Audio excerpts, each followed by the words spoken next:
Amen.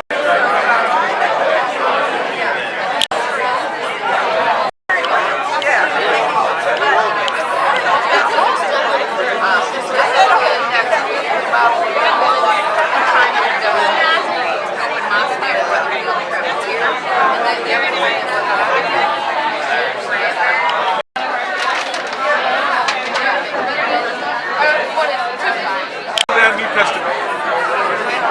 Ezra, Prophet Ezra. Ezra's mentioned. I'm just thinking good morning. How are you? Good. Thank you.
By the name of Allah, the most gracious and merciful, or the compassionate and merciful. This is another version. Oh, really?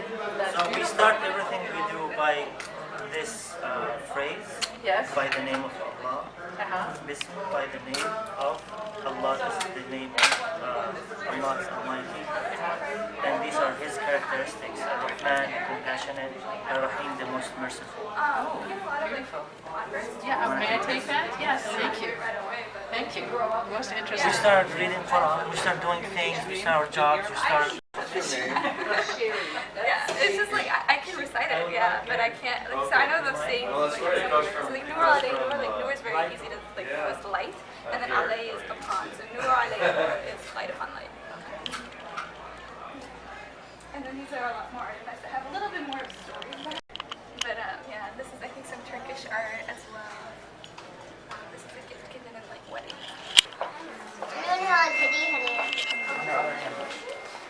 What's your name? What's your name? Afna? Afna. That's a beautiful name.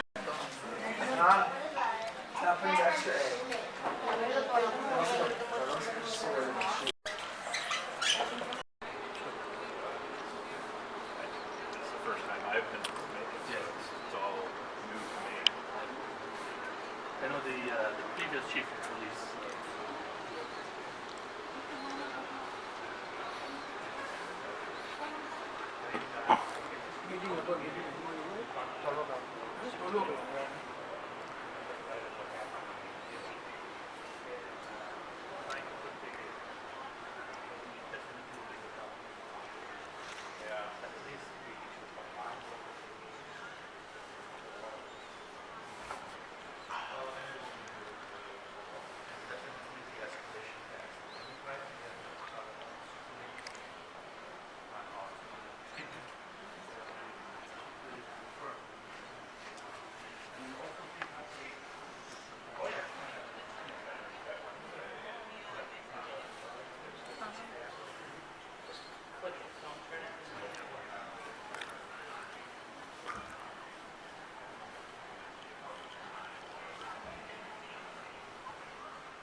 So this time they used to decorate places, especially mosques and worship places, homes, states, and Can we do black for the first and for the last name? Sure.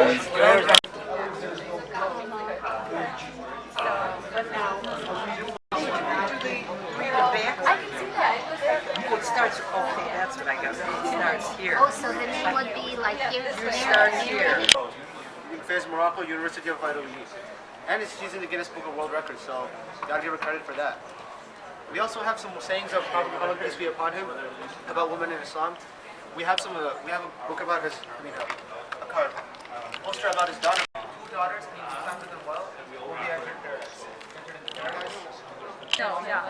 So a turban is also common in the Middle East, and women mostly try to do that. They should, so that they could like show off that they're wearing it in a way, because it doesn't really. You have probably seen the one where like women cover. You can say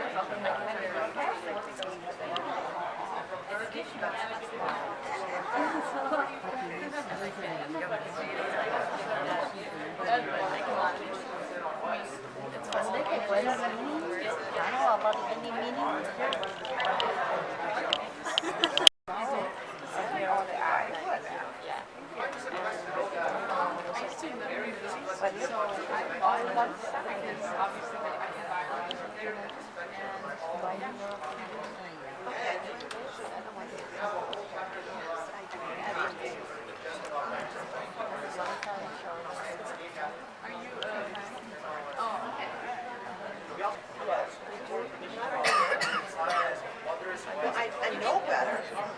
Yeah. I know better.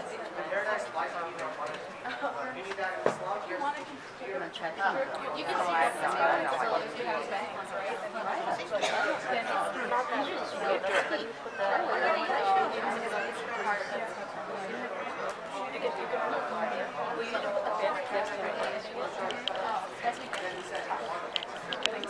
because these are provided by the piece, we just take it and wrap it around. And we have global teacher prize. Just leave your number for both Muslims. They both won national. Then they will send it. Yeah. That's it. Oh, cool. And over here, And then we have some just surprising take fun it facts and about Muslim put it right here. Muslim women in society. So one of like there are many pieces. There's also some like benefits of wearing more than one religion. It's that As you guys are making your way into the main prayer hall, we've got different booths that are set up here at the back. We want to give you the full Muslim experience, the full Islamic experience. So we've got the sisters on one side and the brothers on the other side.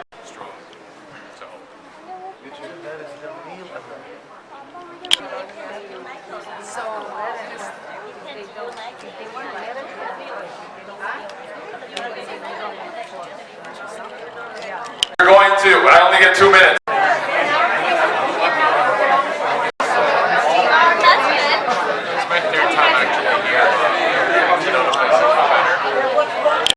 We got that as well, along with the henna tattoo. So we're getting ready for lunch. Go ahead and if the line gets too long, go ahead and participate in some of those other activities. We're going to be in this room until 11:45. We've got about 45 minutes for lunch, and then we'll move into the main prayer hall.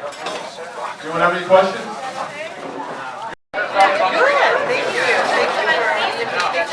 Thank you for coming. Not very much.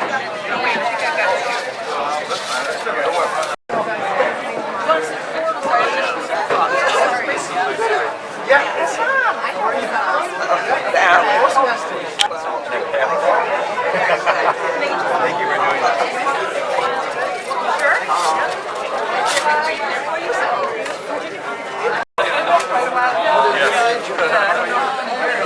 Hot sauce good for the sinuses. But I cannot do hot sauce. A little dab on her. Ask questions today. A couple of housekeeping items.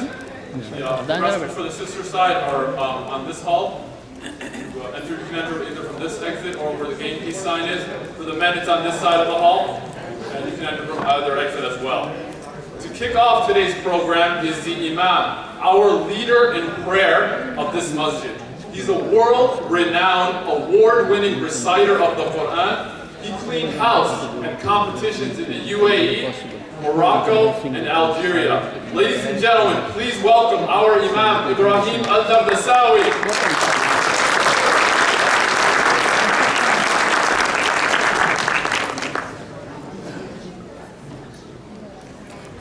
السلام عليكم. Peace be upon you all.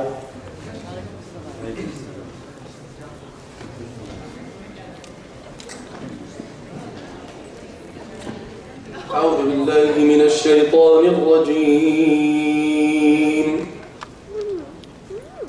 بسم الله الرحمن الرحيم.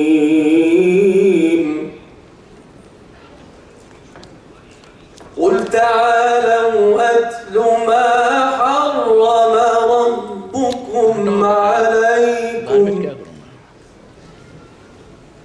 ألا تشركوا به شيئا وبالوالدين إحسانا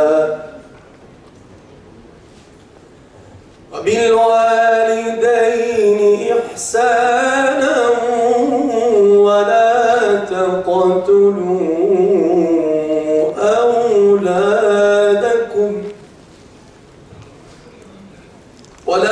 تقتلوا أولادكم من إملاق نحن نرزقكم وإياهم ولا تقربوا الفواحش ما ظهر منها بطن ولا تقتلوا النفس التي حرم الله إلا بالحق وصاكم به لعلكم تعقلون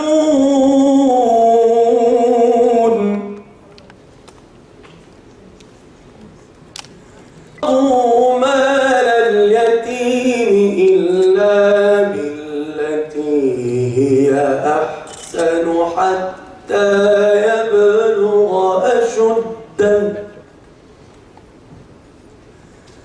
وأوفوا الكيل والميزان بالقسط لا نكلف نفسا إلا وسعها وإذا قلتم فاعدلوا ولو كان ذا قربى وبعهد الله أوفوا ذلكم وصاكم به لعلكم تذكرون وأن صراطي مستقيما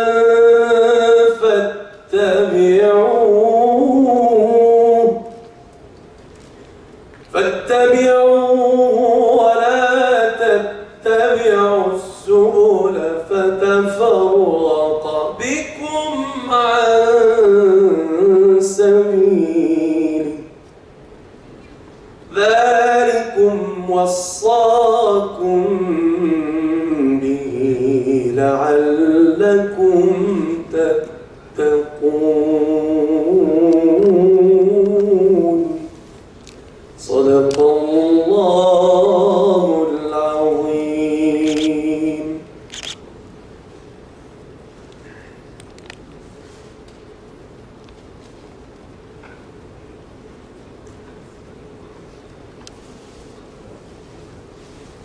Thank you, Imam Ibrahim.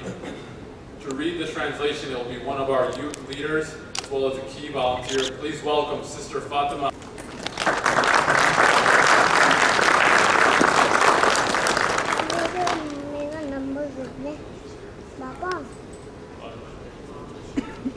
Someone tell Sister Fatima we started the program.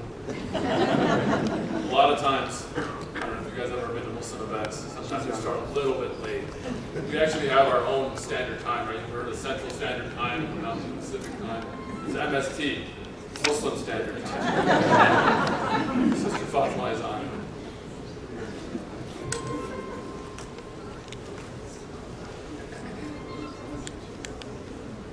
There's a lot of Fatimas here.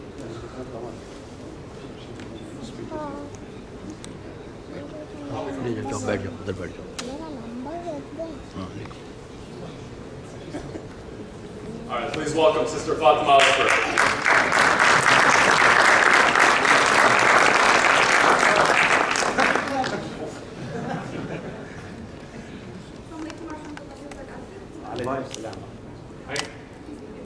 Mike?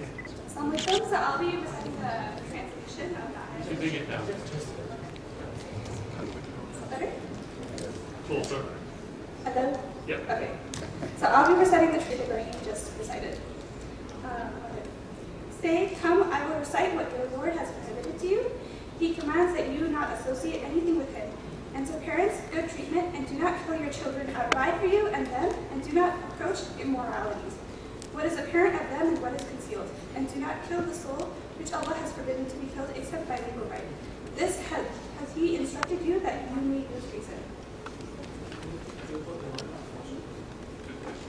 And do not approach the orphan's property except in a way that is best until he reaches maturity, and give full measure and weight in justice. We do not charge any soul except with that within its capacity. And when you testify, be just, even if it concerns a near relative. And the covenant of Allah fulfill. This has He instructed you that you may remember. And moreover, this is my path, which is straight, so follow it. And do not follow other ways, for you will be separated from His way. This has He instructed you that you may become righteous.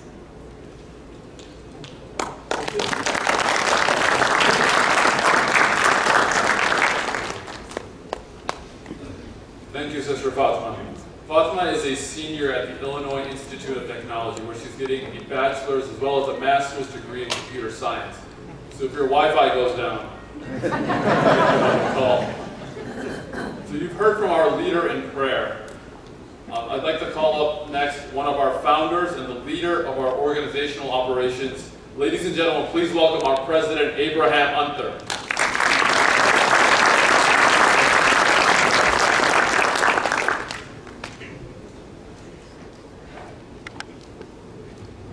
Assalamu alaikum wa rahmatullahi wa barakatuh. Peace be upon you. Dear brother and sister, dear neighbor, civic leaders, distinguished guests. On behalf of ICW, I welcome you all to this wonderful open mosque day. ICW opened its door in 2013. And since that time, we are very committed to have our door open to our neighbor, our friend from the other community, churches around this area. We cannot and we should not be kind of sit in closed door. We have to open our door. Actually, we are obligated to reach out, to be a good neighbor, to be a good friend. And we started this tradition like several years ago. It started like in California, an open mosque day. And it was a wonderful event. So we replicated that process all over the United States. And actually the open mosque day is like in October. And it was so successful, we should have open mosque day every day, right? And so we do open mosque day twice a year. This event, our holy month of Ramadan will start on May 6th. And we also have a tradition of inviting our religious leader from the surrounding area to come and join us like in iftar dinner, which is like a dinner for Ramadan. And with that, I just want to assure you that ICW is 100% committed to open its door to our neighbors, our friends, our communities, and we cannot, like I said, we are part of this community. We want to be engaged, and we welcome you anytime to come, meet us, make a new friend, a new Muslim friend, meet your neighbor, and of course, enjoy the ethnic food that we deliver here every time. With that said, thank you very much. You're very welcome, and you're welcome any day. And assalamu alaikum.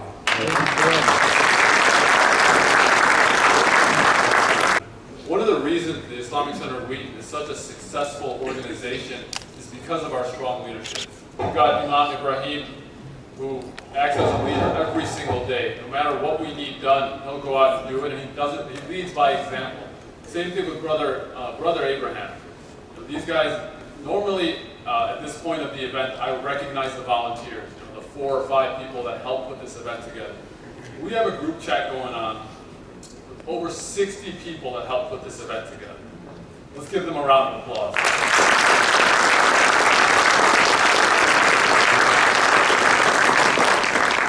Because these two lead by example, we're able to follow and make this such a great organization. Let's watch a short video on a fraction of some of the accomplishments that ICW has done.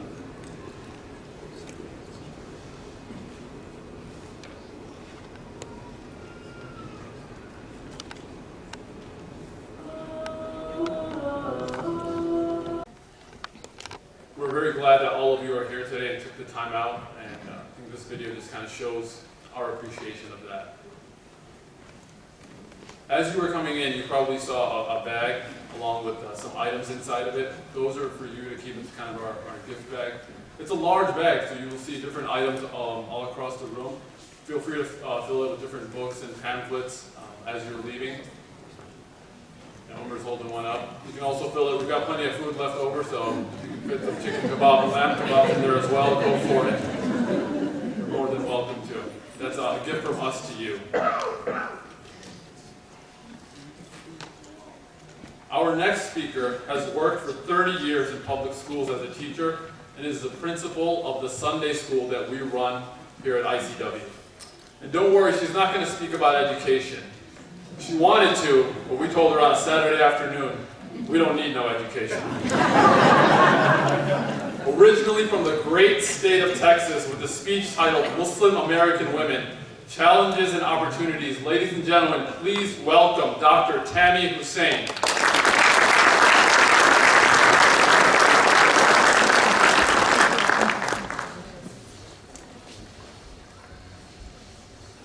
Assalamu alaikum, everyone. How's everyone doing today? Good. Good, alhamdulillah. Is this your first time in a mosque? Yes. All right, maybe your first time to meet a Muslim. And Senator is so happy to have you here. And it's just such a proud moment to be a part of ICW and to see the compassion and all the kindness that you see portrayed in the video. And also it was a lovely moment to get to know some of you during the lunch. But I didn't get lunch, so please send me some food, okay? I'm so happy to hear you say that. Okay, so I love to talk a lot, so I'm going to stay with my notes since I was told that I only have 5 to 7 minutes. So again, we do welcome you here and we thank you for coming to the Open Mosque Day, and it is really nice to see everyone. I am Dr. Tammy Hussein, as he said. Currently, I'm the Sunday school principal here at ICW, and I'm the full-time principal at a small school in Hanover Park called Al Huda Academy. And so we all work together, but of course, I taught third schools, many of them in Dallas, Texas. And I'm sure you noticed my southern accent. How could you not notice that? So you're probably wondering, how did a southern white American girl become Muslim? And the answer to that is Allah guided me to become Muslim, alhamdulillah. There are many, many shared ideas that Muslims, Christians, Greek Orthodoxes, I met one lady, some Jewish ladies I met. So, you know, there's there's so many things that we share, such as high morals, kindness, modesty, helping the needy, following the will of God. Those are all things that we share. And I know at our full-time school, we have a mission statement that says, adab before academics. And adab means basically manners, to sum it up. It means manners. We don't want to educate a bunch of children who have a lot of intelligence but are not mannerly. So manners, that's a common goal and a common theme in every religion, or even if you don't have religion, those are still common themes as well. So being a good and moral and decent person in today's society is important for everyone. Our neighbors, looking out at all of you, we all look just like you as well. And you know, as Muslims, we do not live in isolated communities. We live in the same neighborhoods that you live in, and we value and respect people of different religions, customs, cultures, and traditions. So again, coming to an open mosque day is just so lovely to meet a variety of people in our community as well. So when I first became a Muslim, I was part of an interfaith organization called Daughters of Abraham.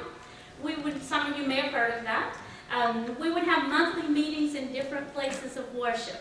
Sometimes we would go to a church, sometimes a synagogue, sometimes we would come to a mosque.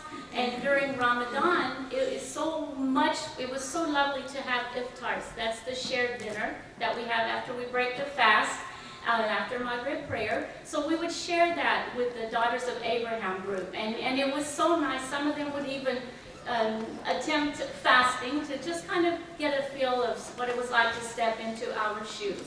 And so anyway, today there are many misconceptions about Islam and Muslims, as you all know, and especially women.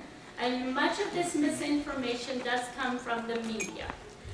One assumption is that, you know, seeing me, of course, a white Southern girl, that I probably just had married a Muslim man, and that's why I became Muslim. But in fact, I did. But it was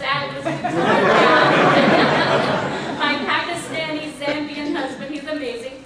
But before that is when Allah guided me to Islam. And you know, when your last name is Hussein, as we were talking about challenges. And my husband and I travel a lot, so again, having the name Hussein it's a beautiful and it's such a meaningful and beautiful name, but having that name and going to an airport is like having a flashing light on your head. And it is almost 100% times that I will be pulled aside and given a nice, you know, pat down and questions. But alhamdulillah, you know, Allah has given that to me, and I take that very proudly. Okay? So anyway, growing up, we went to church on Christmas and Easter, the important times, of course. And years later, I took a trip and I went to Amman, Jordan. And I was able to hear the adhan. You're going to hear that probably in a few minutes before you leave. But that is the call to prayer. And I thought it was the most beautiful sound that I've ever heard. And you heard Brother Ibrahim, he wasn't doing the adhan, but he was reciting such beautiful Quran. And when you hear the adhan, it just puts something in your heart that makes you feel so amazing and so close to God, so close, you know.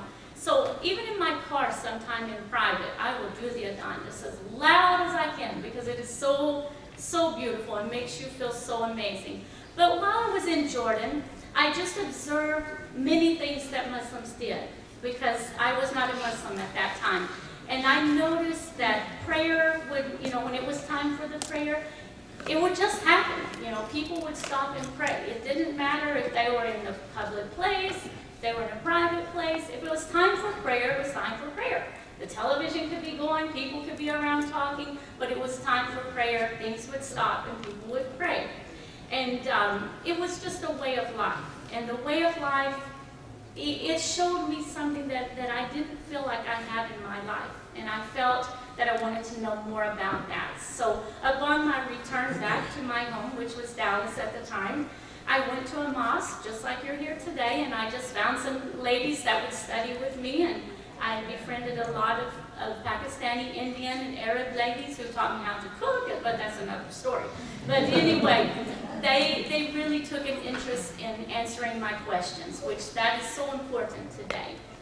And so after a while, I took Shahada, which is a declaration of faith saying that there's only one God and he has no partners, and Prophet Muhammad, peace be upon him, is his final messenger. And so for me, it was the beginning of a beautiful way of life.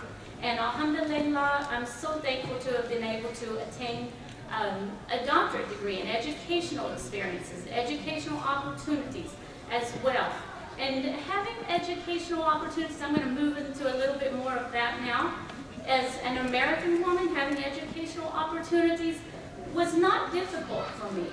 But using those opportunities as a Muslim woman, it did have some obstacles. For 30 years, I held a variety of positions in public schools with no issues at all. But after I became Muslim, the opportunities were there. However, the environment had changed. I was a principal in Illinois in a charter school, and I faced a lot of challenges, from administrators, never from the community, but just within my own working co-workers. And it was very difficult as a Muslim. I think there was a misperception. I was a white Muslim. How did this happen? They would comment on my clothes. There were some inappropriate things that would be said about my name. And it really was a form of ridicule. It was a very hard environment. And so I ended up resigning and leaving that position, which after 30 years, I had never left a job in my entire life, never even considered it. But I felt like just there was something, there was an obstacle there. And so, alhamdulillah, I was able to leave that to move into, which I thought life was probably over, was my career, but alhamdulillah, it was just beginning. And moving into the Islamic schools, into the flourishing Islamic environment that we have was such a blessing. And we have to know always that God has control of your situation, and as well as myself. And I felt like He had placed me in a new and thriving environment. And so as a principal of an Islamic school, I feel that there's a huge responsibility. I have to be accountable to a much higher boss than I had ever been in the past. Okay, and so anyway, I just wanted to go over a little bit about the media and how they portray Muslim women as fragile and possibly oppressed. But as you can see, women today, women who are Muslim, we also have a lot of opportunities, whether we're in this country or another country. So, women are being able to make their own decisions and thrive. And certainly, be supportive and have accomplishments in their career paths. Okay? So again, the greatest American women, Muslim women, is really not our religion. Our religion is beautiful. Our religion is perfect. Our struggle comes from the media, from the Islamophobia, from the, misconceptions. So again, we hope that today we can clear some of those misconceptions for you, because again, Islam is a peaceful and a beautiful religion, okay? And so anyway, I just wanted to say again that we appreciate you coming to get to know us. And in conclusion, I just wanted to say that we all, from the Bible or the Quran, we know the story of Miriam, and Jesus, Isa, peace be upon him. We know that of any woman in the world that had struggles, that had challenges, was Mary. And so can you just imagine how she must have felt at first when she thought she was told she was going to have a baby, the Virgin Mother Mary.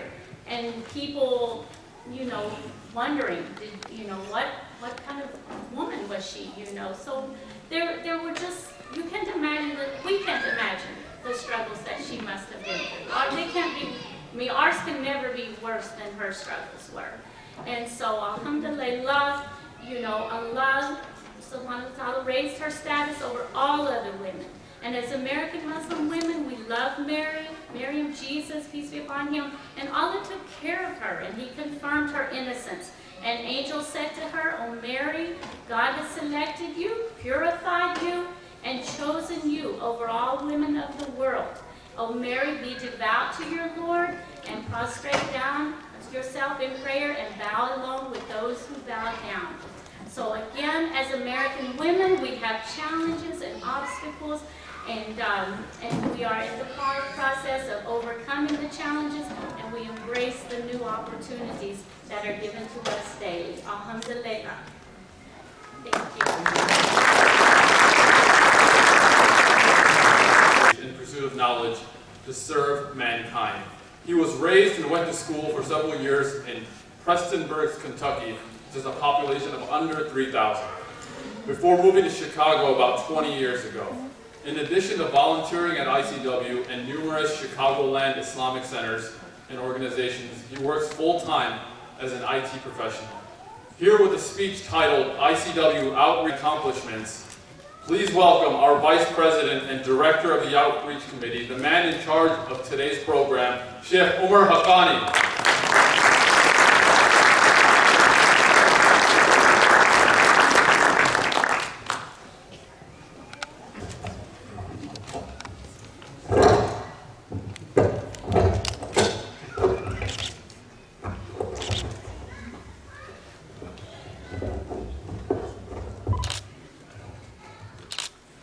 Good afternoon, everyone. Thank you for attending our Open Mosque Day event and honoring us with your presence. As I walked around this morning and met and greeted some of you, you expressed how delighted you were to be here.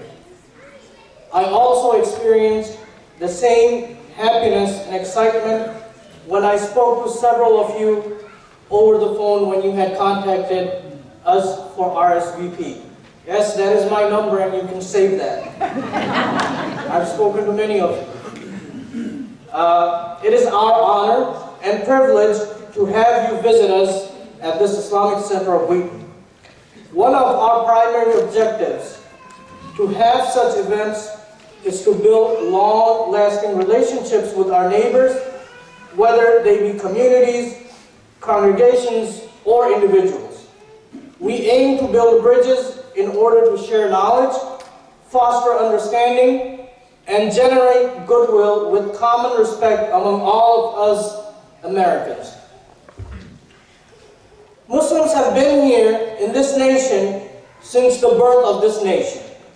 Scholars and historians estimate that about a quarter to a third of the Africans that were brought to the United States as slaves were Muslims. Based on that, we can safely say that the foundation of this great nation is infused with the blood, sweat, and tears of the Muslims along with others. Since then, building bridges and relationships with communities is what Muslims have been doing for several years in this great nation of ours. Yes, I am a Muslim, and I am proud to be a Muslim, and I am part of a family of 1.7 billion Muslims all over the world. But that is not the only family I am part of. I am part of a bigger family than that, and that is the family of 7.5 billion humanity at large. Yes, I am a Muslim and I am proud, and I want to quote a saying of Ali. Ali radiallahu anhu was a great leader, and he told us the following. He said, people are of two types. Either they are your brothers and sisters in faith, or they are your equals in humanity. Those are the only two types. Either we're brothers and sisters in faith, or we are equals in humanity. And this is right along the lines of the teachings of God, Allah subhanahu wa ta'ala, where He told us in the Quran, أعوذ بالله من الشيطان الرجيم يا أيها الناس إنا خلقناكم من ذكر وأنثى وجعلناكم شعوبا وقبائل لتعارفوا إن أكرمكم عند الله أتقاكم إن الله عليم خبير. The translation of that is, God says, O mankind, we have created you from a male and a female, and made you into nations and tribes, that you may know one another. Verily, indeed, the most honorable of you with Allah is the one who is the most God-fearing. Indeed, Allah knows and He is aware of everything. Brothers and sisters, in faith and in humanity, when we see incidents such as the unfortunate shooting that happened in a predominantly black church in Charleston, that is not a problem for our African American brothers. That is our problem. When we see issues such as the shooting that happened in the synagogue in Pittsburgh, that is not a problem for the Jews. That is our problem. That is our issue. And when we see hate crimes committed against innocent students that happened a couple of years ago in Chapel Hill, North Carolina, that is not a Muslim problem. That is a problem for all of us as humanity and as a community. This work that we're doing of building bridges and relationships with our neighbors and members of other faiths, we saw the fruits of this just last month when there was a terrorist attack that happened in two mosques in New Zealand. We here at Islamic Center of Wheaton received several phone calls, cards, flowers, and visitors from all over the area. Our neighbors, Pastor David, I don't know if he's here or not, I did not see him, but Pastor David came over from our next door church neighbor, and he gave us a great talk, and he showed us, and he told us that he is here to support us. I remember seeing one of the pastors from, again, our neighboring church that visited us that Friday, and he said, you guys go ahead and pray, and don't worry about anything. We are here, we will stand guard at the door, and we will watch your back. This is the humanity that we need. This is the humanity that Islam teaches us about. Even for this event, we received calls from neighbors, not for the RSVPs. When I talked to them, when I spoke to a lot of our guests, they said that they had received the invitation, whether it was through the mail or through online. But they just wanted to acknowledge that they received it, but they could not make it. They really appreciated us sending that invitation out to them. And on top of that, they told us, do let us know when you have another one. So we don't want to miss out on this opportunity. I met one of the pastors, Bishop. He left, he had to go. He was one of the ones who had attended this event a couple of years ago. And he came again this year. And the same conversation he had with me, that let us continue this dialogue, this event that we're doing. Let us do this together. And this is the only way we can combat this misinformation that is out there. A lot of you, it's probably your first time. Some of you, I know it's not, and you know who they are. I'm not going to call you out. But a lot of you, it is your first time to come to a mosque, to understand what this religion is all about, to understand what Muslims are all about, and we really appreciate that. Some of the accomplishments, real quick, that I want to mention here. A lot of the activities that we do here, we do within our community to serve our community, with partnering with other organizations who are already doing this kind of work. Well, for example, one of the organizations that we've partnered up with is ICNA Relief Organization. When you came in, you probably saw a truck that is parked outside in the grass, and we told them to park there. It's not, it's not a mistake. They parked there, and you probably saw an RV out there, a mobile clinic. This is to serve this community, members of this community, who may not be able to afford the health care. This is not only for the Muslims, but for the community at large.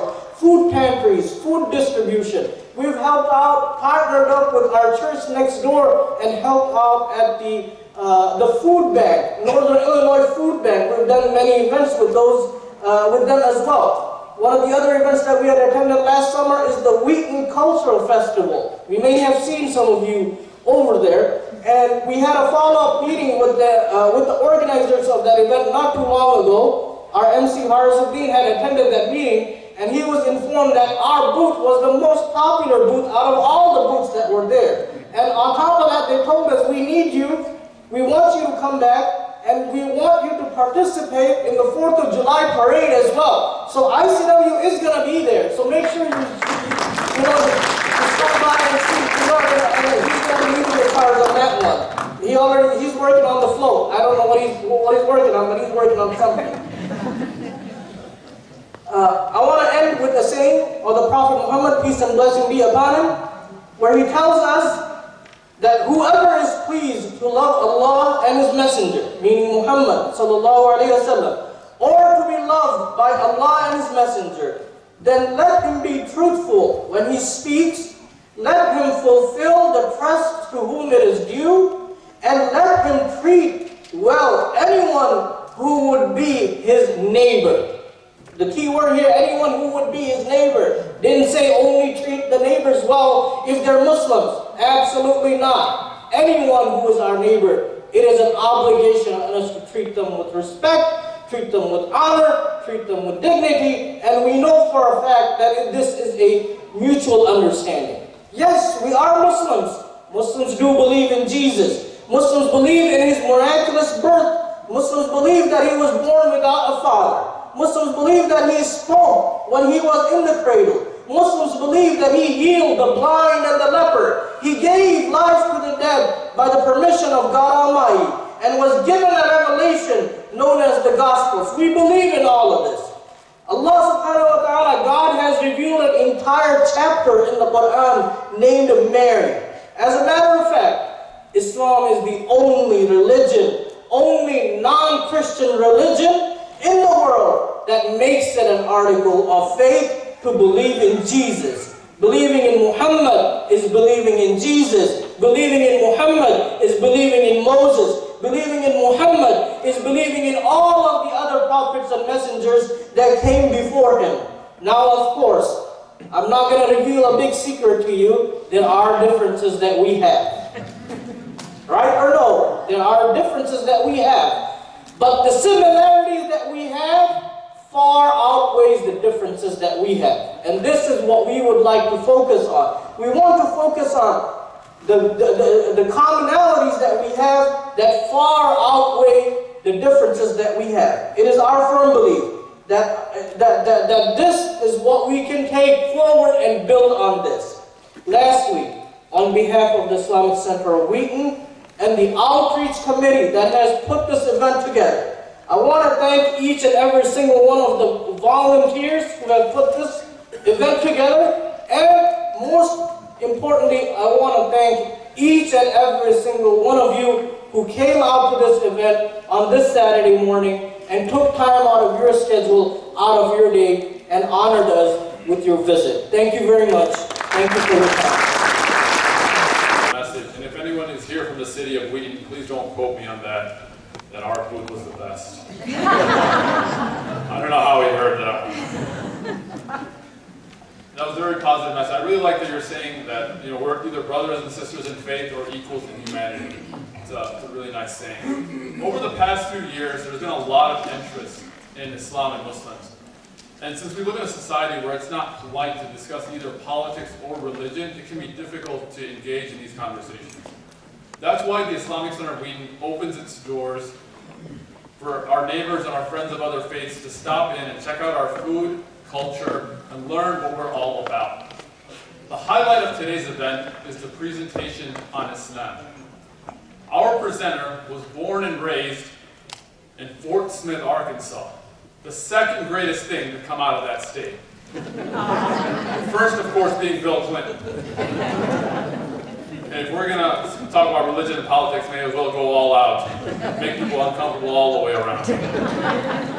Ladies and gentlemen, please welcome our presenter, Sister Noreen Ahmed.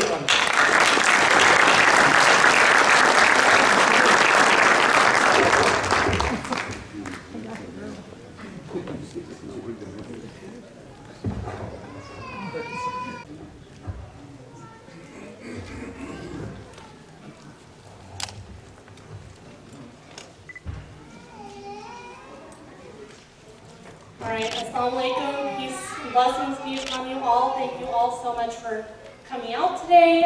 I'm so honored to be here and to speak in front of you guys about Islam and Muslims. So as he mentioned, I was born in the heart of the Bible Belt. In fact, I went to a Christian Lutheran school for 10 years of my life. I did not read the Quran.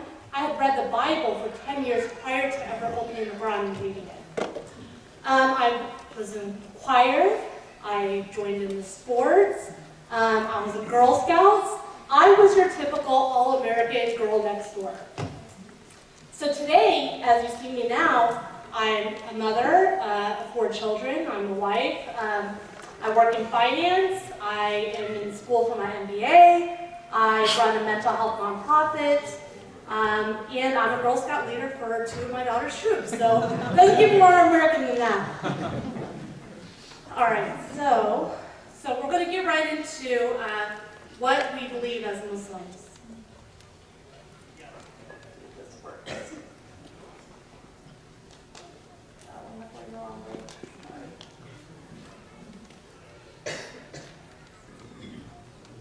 All right, so what is God or Allah?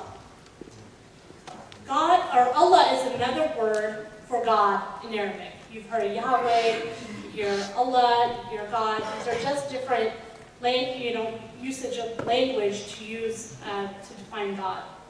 So in Islam, we believe that Allah has 99 attributes that He has revealed to us.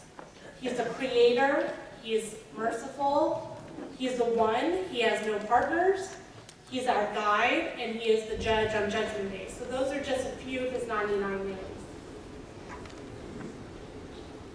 So what is Islam? Islam is the Abrahamic faith that came to the world 1,400 years ago. It is monotheistic, and it means submission to God. Some of our core beliefs are believing in one God. We believe in the angels, so Angel Gabriel is another angel that we also believe in. The prophets, there's 25 prophets that are mentioned all over the Quran, including, as we heard, Abraham, Moses, Jesus, just to name a few. We believe in the divinely revealed books, so the Torah, the Gospels, and the Quran. We believe in the Day of Judgment and the hereafter, and we believe in the divine decree. Outside of these 6 basic beliefs, anything outside of that is up to God's discretion. So whether someone wears a scarf and hijab or not is not what defines someone as being a Muslim or not. These are the 6 core beliefs that make you a Muslim. So some of the prophets in Islam that you may recognize, Joseph, Job, Lot, David. In fact, Moses was mentioned in the Quran 136 times. And Jesus was mentioned in the Quran 25 times. But what might shock you is the Prophet Muhammad was only mentioned in the Quran 5 times. So to us, if it's someone who brought a false religion, you would think that he would mention his name more than the other prophets. But to the contrary, he's mentioned the least. So who is the Prophet Muhammad? He was born in 570, in the year 570, and he could not read or write. He did reject, there was idol worshiping going on at the time, and he rejected that and brought back the message of believing in one God. One of the things that really resonate with me about the Prophet Muhammad is his importance, his emphasis on the importance of how you treat your neighbors. And I quote him, he said, "That man is not from me who sleeps contentedly while his neighbor sleeps hungry." And that doesn't mean just your direct neighbor, it means your community. We have rights over each other. As neighbors, we have to welcome each other, we have to accept each other's invitations, and we have to protect each other from harm.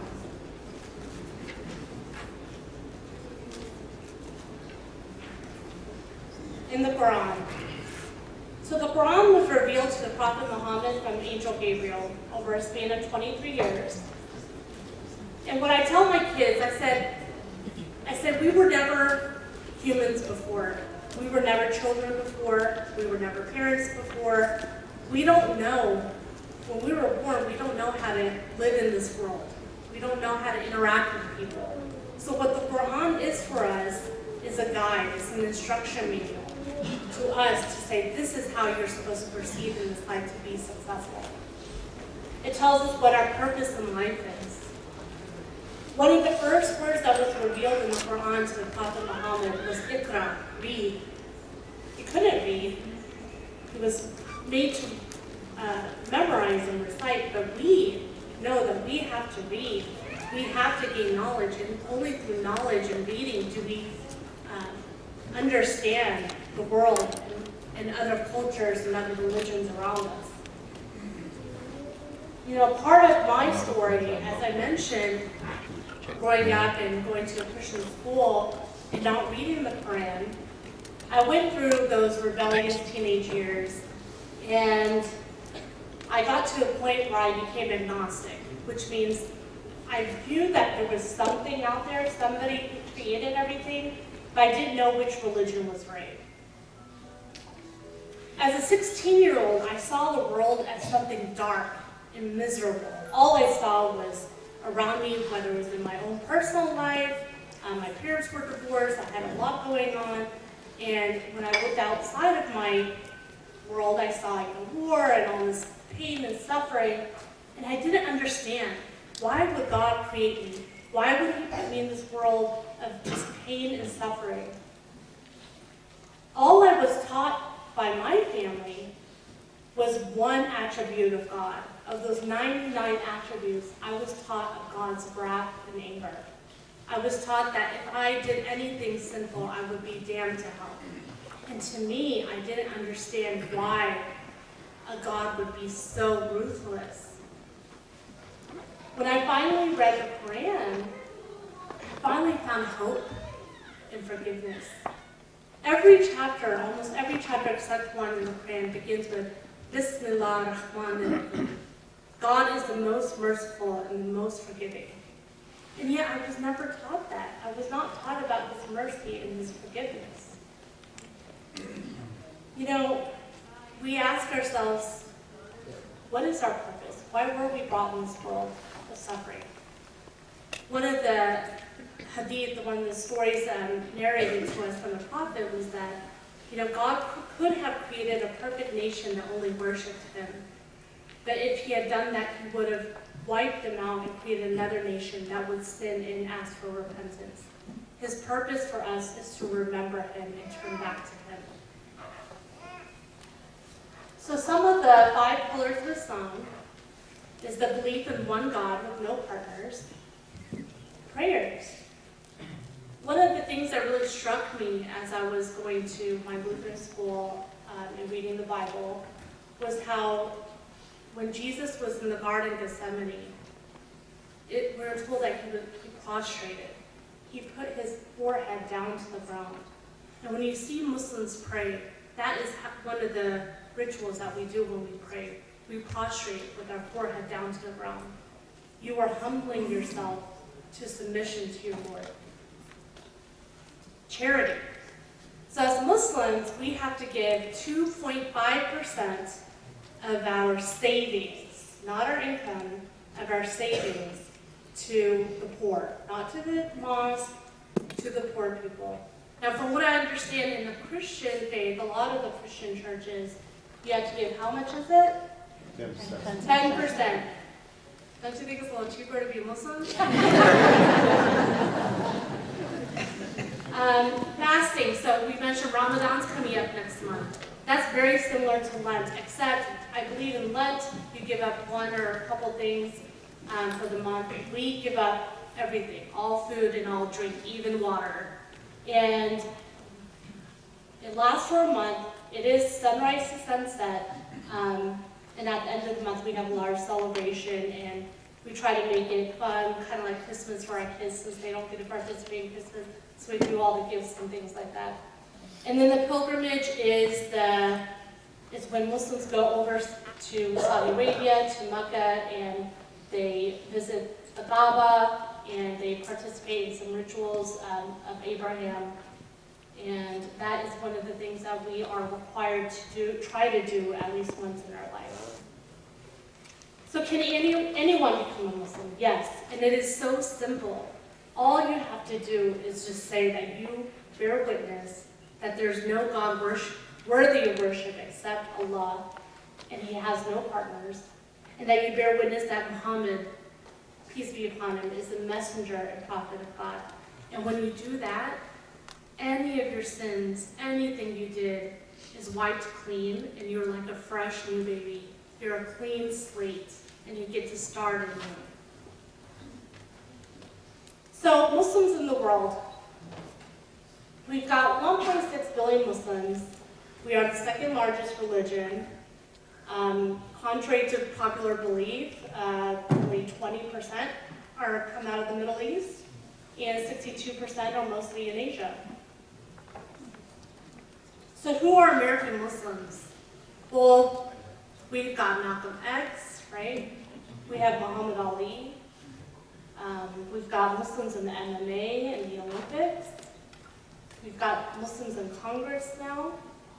In fact, a couple things that came out of Muslims, some of the good and bad things. One of the best things is coffee, right? One of the bad things, kids, algebra. Yeah, sorry. All right, so what ethnicity do you think, and you can shout it out, makes up the majority of the American Muslim population? Anybody? South Asian. South Asian? African American. African American? Indonesian. Indonesian? So this gentleman over here was correct. The African American community makes up 25%, and we are the most ethnically diverse faith community in the United States. You can see that first bar shows African Americans, white, which could also be Arab, and then Asian, and whatnot. So as Sheikh Umar had mentioned, Muslims came here at the start 500 years ago. So the African Americans are part of the fabric of this country. And 73% of women, Muslim women, actually have a post-secondary degree as compared to Muslim men. So brothers, step it up. So women in Islam. So one of the things when I started, I was in college, and I was in Arkansas, and I was the only Muslim in college, and I decided to wear the hijab. I had read in the Quran that it was something that God had asked us to do, and it was not difficult for me because growing up in a Christian school, I saw Mary in the scarf everywhere I went. So another thing that really appealed to me was some of the rights that, we have the right to choose who we marry. We're not forced. People have this conception about arranged marriages that we're forcing these girls to marry these people, and that is not true. When I got married, I did not change my last name. I said, I'm my own woman, I belong to me and my dad, I guess. So Islam has given women a lot of rights. In fact, Islam gave us the right not to work. Women in Islam already had the right to work. They actually were given the right to not be forced not to work. So I work. I know a lot of sisters here work either, I work in corporate America. Some sisters do as well, or they work in their communities. And we want to be part of our communities, and we want to give back. So what are things that we never discuss in polite company? I think Brother Harris mentioned it. Religion and politics. Well, we're going to do that. We're going to get along just for a minute. So given that what's been going on in the United States and around the world, Muslims have definitely been experiencing a lot of discrimination. And in fact, growing up, I was basically a coconut, right? I was brown on the outside, white on the inside. I literally did not feel different. And then 9/11 happened. I was a teenager, and 9/11 happened, and I suddenly had to separate being American with being Muslim. And that was very foreign to me. And then with the recent election time, I found that, you know, with the Muslim ban and all this stuff going on, I felt like I had to smile a little bigger at work and make sure people know I was a good Muslim. You know, this kind of stuff, you hear about mosques being vandalized and the shootings that are happening. This is just giving people internalized Islamophobia. Muslims are having this internalized Islamophobia, it's increasing anxiety and depression and things like that. But, you know, what we know is studies have shown that most of the domestic terrorism is not done by the hands of Muslims. It's actually being done by far-right extremists. And the media, a study was done that showed that when a Muslim commits a crime, they will receive 770% more media coverage than someone who's not Muslim. So that's just feeding into this hyper fear and misunderstandings and polarizations that's happening in our community. But folks like you who are in this room are here to help us break that. And we appreciate you coming here. So what can you do? Well, you visited a mosque. We thank you for that, but if you can, next time when we do this, hopefully, inshallah, if we do another one later this year, invite some of your friends, invite some people that you know are afraid or they don't understand what Muslims are about, and you think that they can benefit from coming to our mosque and learning. Join an interfaith and intercultural organization. I'm part of DuPage United. They're a bipartisan intercultural group in DuPage County. And we do things like we go to the school boards, the public school boards, and we tell them about issues that are for all parents of every faith and culture. Invite a Muslim to speak to your community. We've got Game Peace here, Dr. Sabil, he's amazing. He can come out to your mosque and speak. And ask questions. We love questions. I love when people at my work come up to me and ask me why I wear a scarf, why I don't drink alcohol. We love to answer those questions, and it makes us feel stronger about our own faith when we share it. And see something, say something. You know, you hear other people in your communities who are saying negative things about Muslims, say something. Say, you know what? I've been to the Wheaton Mosque. I know the people there. They're great people. Why don't you come with me next time and learn something? So thank you again. Thank you so much for coming. I hope you all benefited. And I'll talk to you later.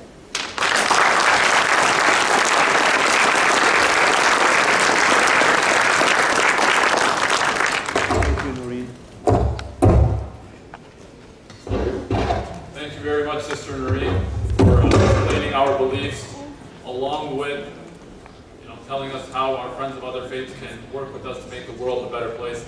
I'm glad we volunteered you to do this.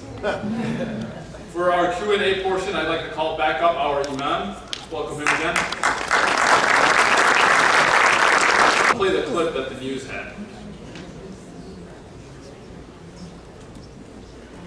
Chicago experienced record-breaking cold and freezing temperatures. The women in Islam, the free scarves that sisters and if brothers want to grab, can as well. They were all brought here by Gain Peace. Let's give Gain Peace a big round of applause. They are our partner organization, and I'd like to welcome our final panelists. Ladies and gentlemen, please welcome the director of Gain Peace, Dr. Sabil Ahmed.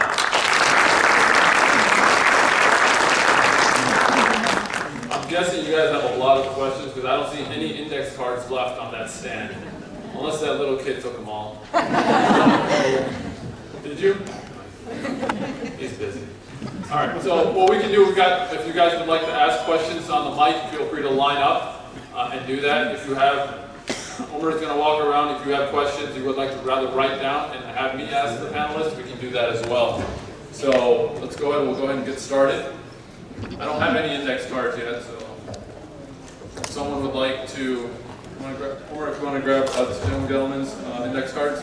If anyone would like to ask questions from the mic, feel free to line up as well.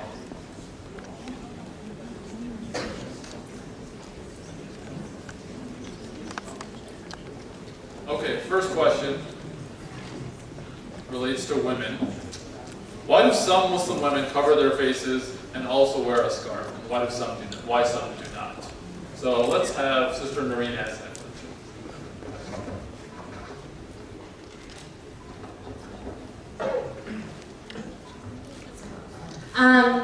Thank you for that question. You know, as I mentioned, there are those 6 core beliefs, and anything outside of that is basically up to interpretation. And there is a commandment in the Quran that asks women to take their head for their chest with them. Now, some women have gone, they have there's sayings of the Prophet of what should be shown. So there's some sayings of the Prophet that say nothing beyond the face and the hands should be shown. And some people have an interpretation that they should also cover their face, and that's okay.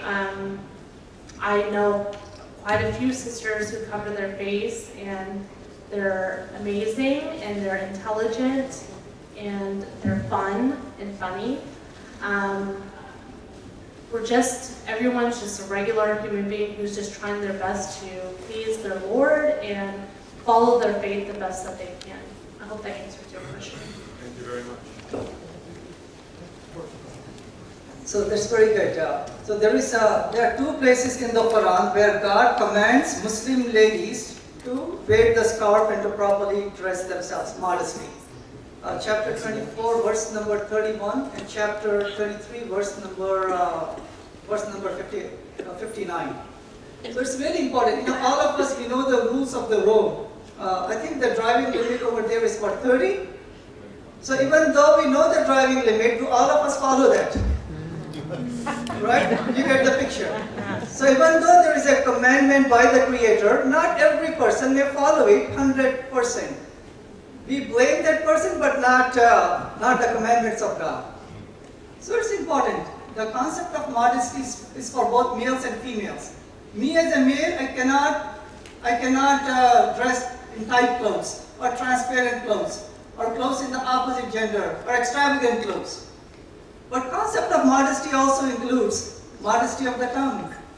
Say something good or remain silent. That's what Prophet Muhammad, peace be upon him, said. Modesty of the eyes, by the way, not staring and lusting at opposite gender. Modesty of the ears, so modesty is a state of mind. Within the state of mind, the modesty of the clothes comes into play, and it benefits the society. It keeps the society chaste, harmonious, just, and peaceful for all. And that's the higher concept of covering in Islam. Thank you very much, Dr. Smith. The next question we have, you guys hear me okay? No? Wait 1 second. There's The one. next question we have. Have you ever had an event without mic issues? Okay. Yeah. Maybe your mic works. It's not that necessary question though, but I just want to say I appreciate the things y'all do. I appreciate how y'all give back to the community and to the poor.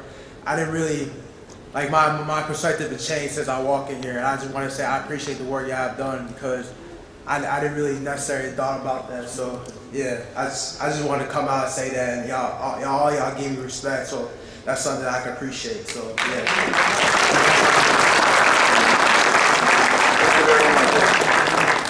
Our next question is for the Imam. This is a good one. Does an Imam marry and have a family? Okay. Simple answer, I have 4 kids. So sisters, I apologize, he's already taken. No, he's not. He told me earlier this morning he's still looking. Chill, I'm gonna try to make it hard for me. Okay. So, just as I said, I have 4 kids. I've been married from 14 years. So that is a part of our religion actually, is to get married. Part of our faith, our sunnah of the Prophet ﷺ, the way and the teaching of the Prophet Muhammad, peace be upon him, is to get married, to be protected from being attracted to any others. That is simple, the answer. Thank you. The next question relates to prayer. How many times a week do you guys pray? How many times a day do you guys pray? And what's the point of the prayer? Dr. Sabeel, why don't you take this one? How was the food, by the way? Delicious. Yeah, delicious, right?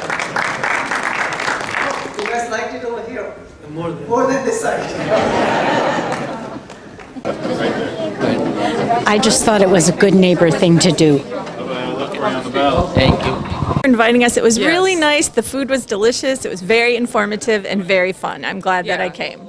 Very warm and inviting feeling here. Yes. So if we like invite you next time, would you like to come again? Oh yes, I've actually been here before and got my email and it said, be sure to bring a friend. So here we go. And then she brought people. two, not just one. one. There we go. Yeah. All right. Thank you. Just wanted to say thank you. It's very informative, very relaxing, very welcoming. Thank you. I'm over and then you can see your whole face.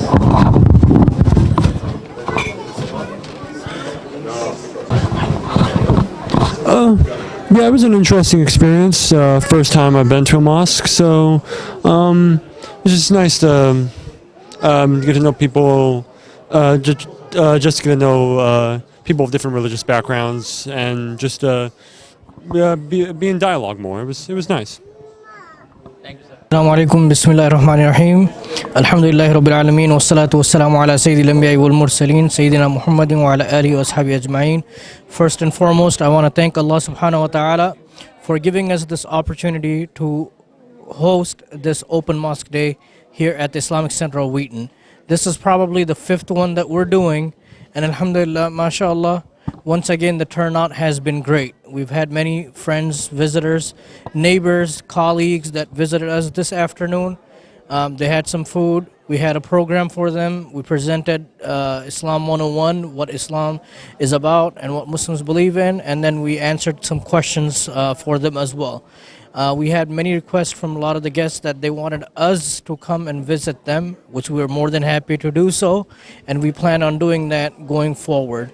I want to thank all the people who have covered this event, and I also want to thank Brother Khalil, who has been a great supporter of this event over the past several years. He's covered this event many times, and he continued to do so, and we really appreciate his contribution.